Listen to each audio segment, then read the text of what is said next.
في موضوع آخر، استنفرت بقايا جثث الكلاب كانت مركونة بحاوية للنفايات بحي برغون هنا بالدار البيضاء. استنفرت هذه الجثث ورؤوس الكلاب المجمدة العناصر الأمنية نهاية الأسبوع الماضي وسط تخوفات واسعة من تحويل لحوم الكلاب نحو الاستهلاك. حسن بالرابح.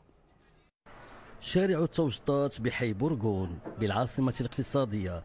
قرب هذه الحاويات للقمامة تم العثور على جثث للكلاب مفصولة الرأس ومجمدة داخل أكياس بلاستيكية مغطاة بورق الكرتون.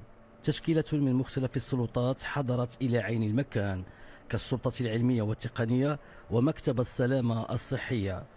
الجثث تم نقلها من أجل تعميق التحقيقات بشأنها. انا ساكن في الدار هذه، وديك النهار جيت هنايا حطيت الطوموبيله ديالي ولقيت الناس مجمعين هنا. شفت لقيت بلا شي كلاب هنايا في الطارو ديال الزبل حاشاكم. زعما العظام ديالهم وداك الشيء ما فهمت والو. قلنا زعما علاش شنو هذا الشيء؟ واش هذا الشيء ماشي معقول؟ الناس لاحوا الكلاب هنا العظومه ديالهم والناس ياكلوا داك الشيء، ماشي معقول.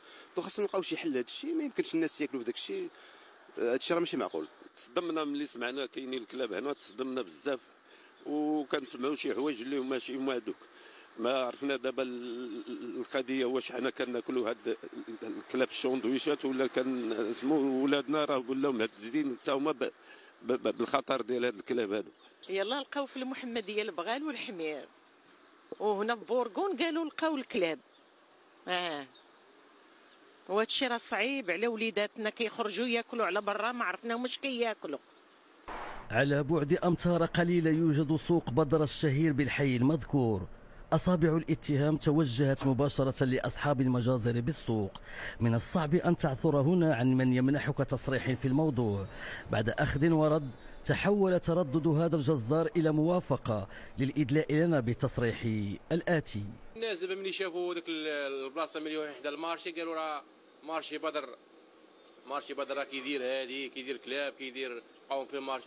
بالعكس مارشي بدر عنده تاريخ وما يقدرش يدير هادشي اللي كيقولوا الانسان. هضره ثاني تكون هضره زايده ناقصه، ولكن كاين الناس اختصاصيين. كون كان شي حاجه راه غادي يجيو لنا الناس هنايا عارفين اش كاين. هذا الشيء اللي سمعنا على الكلاب ما كاين حتى حاجه من هذا الشيء. يعني هذاك اللي جايبهم راه جايبهم من اتساع ليحهم هنا. المارشي عنده سمعه مزيانه، ربينا فيه وليداتنا، خدمنا فيه الحمد لله خدمه الحلال، عمرنا ما شفنا فيه شي حاجه خايبه. من المسؤول عن دس السم في عسل قفة التسوق لدى المواطنين؟ هل هذه اللحوم الغير جائز استهلاكها شرعا وقانونا مجرد أحداث عابرة؟ أم هي الشجرة التي تخفي غابة فساد مقلق تسلل إلى المنتجات الاستهلاكية بالأسواق والمطاعم المغربية؟